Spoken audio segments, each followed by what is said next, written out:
Já de volta aqui com o TV Mar News, nesse momento 11 horas e 25 minutos, gente. Olha, o relatório produzido pela equipe técnica das Forças Armadas sobre a fiscalização do sistema eletrônico de votação foi encaminhado ontem ao Tribunal Superior Eleitoral.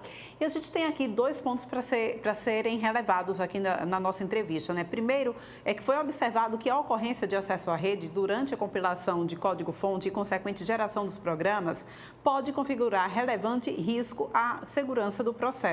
E o segundo é que os testes de funcionalidade realizados por meio do teste de integridade do projeto piloto com biometria, não é possível afirmar que o sistema eletrônico de votação está isento de influência de um eventual código malicioso que possa alterar seu funcionamento.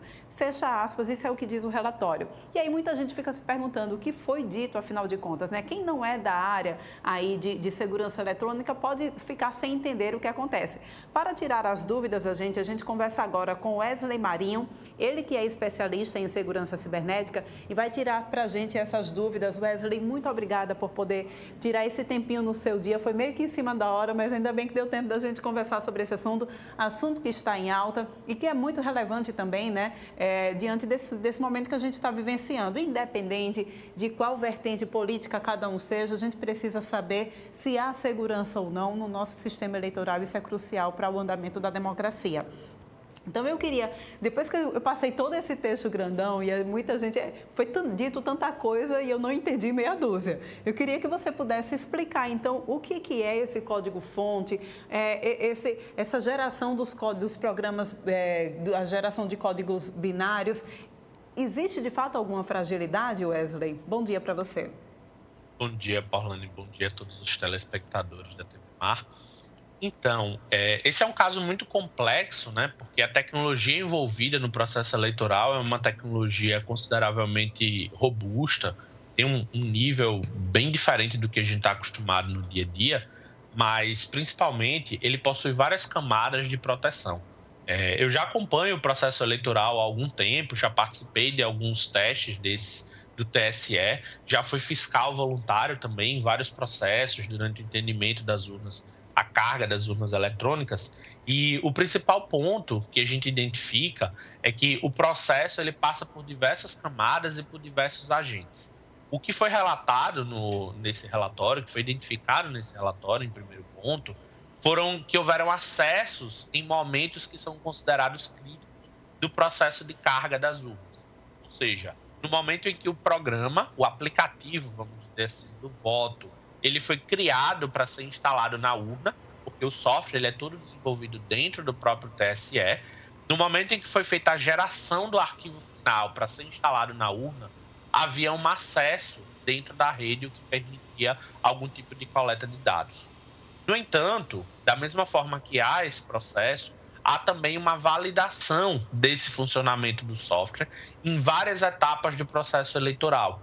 Então, em alguns momentos, a urna ela pode ser testada por fiscais, tanto de partidos como fiscais da sociedade, que podem verificar se os votos que estão sendo computados naquela urna foram computados da forma correta.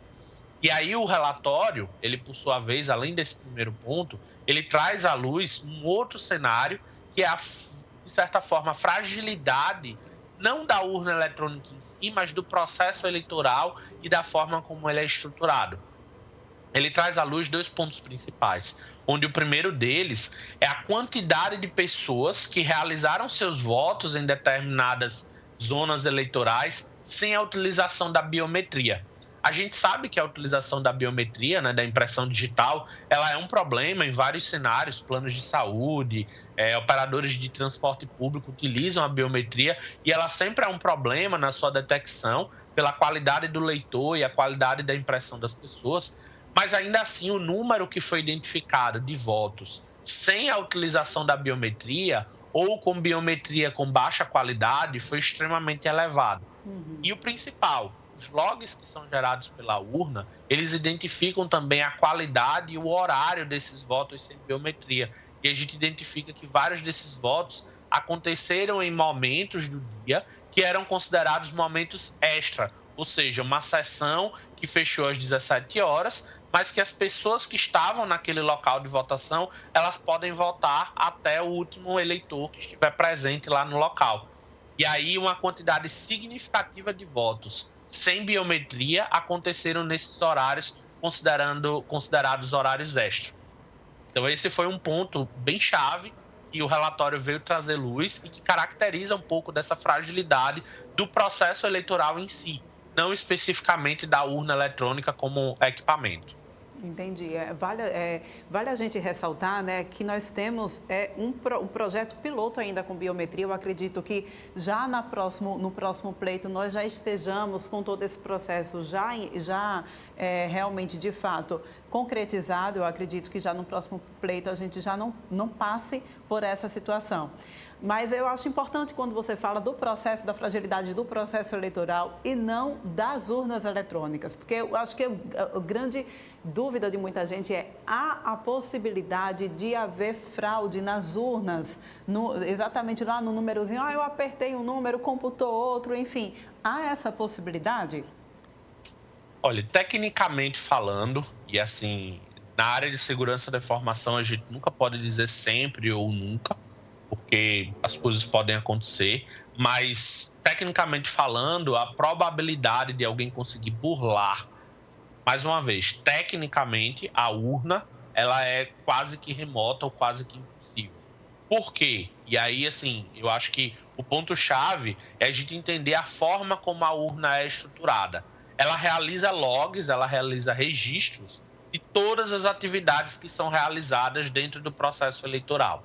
Então, na abertura, algumas pessoas não conhecem bem as fraseologias, mas eu vou tentar trazer de forma mais simples. Na abertura, é emitida uma zerésima, que é um documento que indica que aquela urna ela está completamente vazia, ou seja, sem nenhum voto. Ela vai identificar todos os candidatos cadastrados e os seus respectivos números. E aí acontece todo o processo de votação no decorrer do dia. Ao final do dia, é emitido um outro documento, que é chamado de BU, Boletim de Urna. Esse boletim ele vai ter um extrato daquela urna, todos os votos que foram computados para cada um dos candidatos. E aí esse boletim de urna, além dele ser entregue fisicamente, é como se fosse uma espécie de um cupom fiscal, esse documento ele é entregue para os partidos políticos que estiverem presentes, para fiscais da sociedade, como OAB, conselhos regionais, pessoas que são ligadas a entes públicos que gostariam de fiscalizar, e além disso eles são publicados no site do TSE. E aí uma das coisas que foi verificada nesse relatório das Forças Armadas foi checar se a informação que estava no boletim de urna, que é o papel que é impresso pela própria urna, batiam com as informações da apuração de votos que foi divulgada pelo TSE. E mais uma vez a gente teve isso completamente ratificado. Não teve nenhuma divergência entre os boletins de urna e as informações que foram publicadas na apuração do TSE.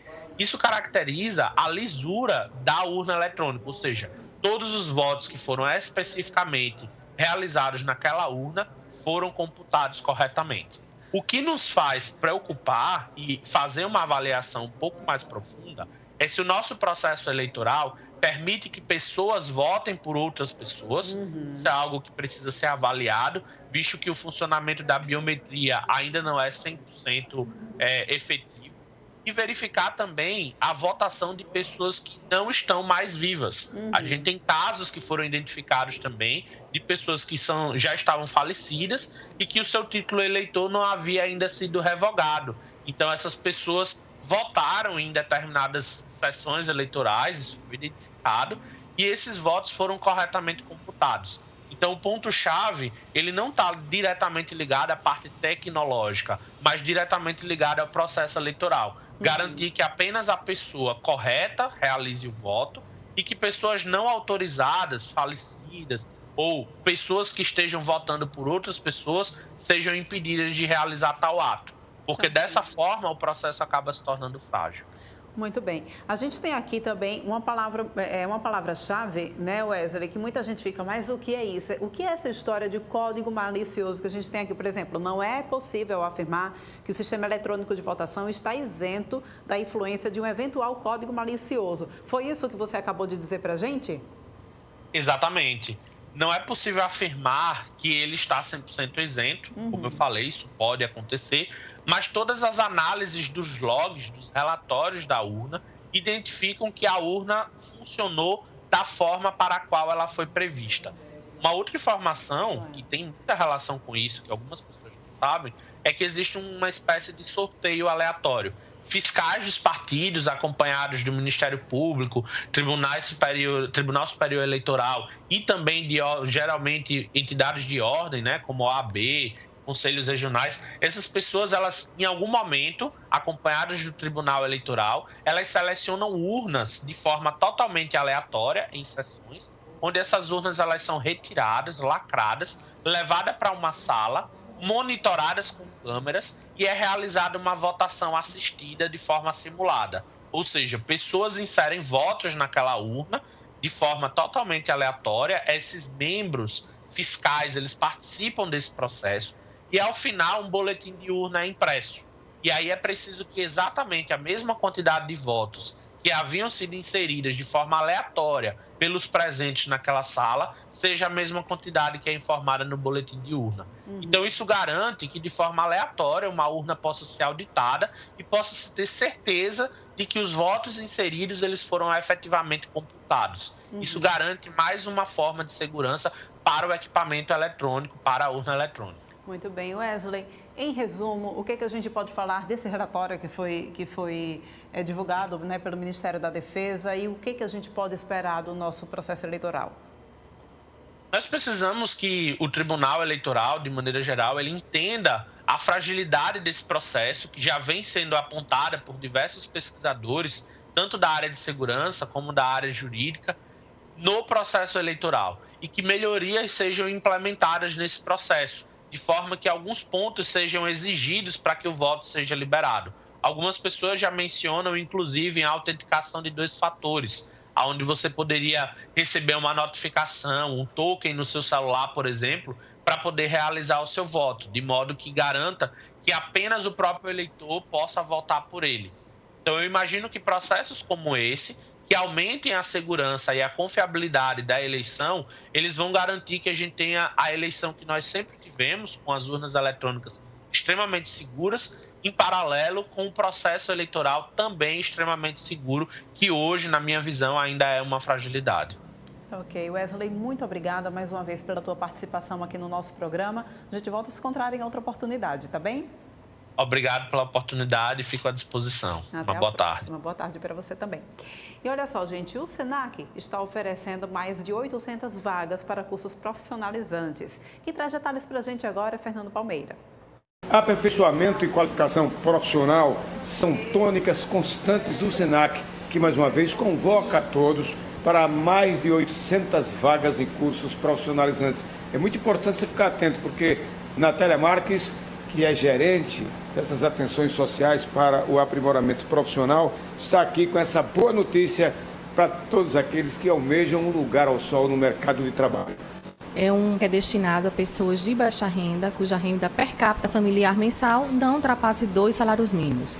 Então, neste edital, são contemplados cursos não só de qualificação profissional, que são para aqueles que querem iniciar uma carreira profissional, como também para cursos de aperfeiçoamento, onde aqueles que já atuam em determinada área, ou trabalham, ou estudam, queiram se aperfeiçoar. Então, são cursos de 2, 3 meses, como cursos mais rápidos, que são de aperfeiçoamento, que chega aí, em média a partir de 15 horas. Vamos saber como é que está o calendário desses cursos e como os interessados devem fazer para ter acesso. Isso. No próprio edital, que está lá disponível no nosso site, que é o al.senac.br, constam todos os cursos, seu período de inscrição, de execução, bem como o seu local de realização. Também é importante verificar os pré-requisitos dos cursos, como a idade e escolaridade. No próprio edital tem os formulários que estão disponíveis para inscrição, né, para preenchimento e apresentação no ato da matrícula, juntamente com o RG, CPF, comprovante de residência e de escolaridade original e cópia. As inscrições iniciam a partir de amanhã, dia 11, tá? Mas assim, varia de acordo com cada curso, bem como também o início das aulas, que também já iniciam a partir do dia 14. São nada menos do que 833 vagas para Maceió e Arapiraca. Olha, eu não vou exigir de você a relação desse leque todinho de cursos não, mas diz alguns aí mais procurados pelo menos. São diversos segmentos que nós estamos atendendo, né? Então, nós temos cursos como frentista, operador de caixa, estoquista. Nós temos cursos rápidos na área de gastronomia, como cozinha mediterrânea, asiática, comidas de rua. Nós temos cursos na área de moda, como modelista, na área administrativa, na área de TI, como administração de redes. Enfim, são diversos cursos atendendo aí a vários segmentos. E o Senac está aí, abrindo as portas para dessa grande oportunidade de você se aprimorar cada vez mais nas mais diversas áreas profissionais. Aqui do Senac, com as imagens do Chico Nogueira e Fernando Palmeira para a TV Mar da organização Ardon de Melo, no canal 525 NET. Claro. Excelente oportunidade, né, gente? Mudando agora de assunto, olha, a bebê de 1 ano, soterrada após deslizamento de barreira em Rio Largo, morreu no Hospital Geral do Estado, em Maceió, na noite de ontem, segundo confirmou a assessoria do hospital. A menor foi admitida no HGE na segunda-feira, em decorrência do acidente. Ela estava internada em estado grave na unidade de terapia intensiva pediátrica do HGE. Fica aí os pêsames, é claro, e nossa solidariedade à família, tá bom? Vamos agora para um rápido intervalo. Daqui a pouquinho a gente volta.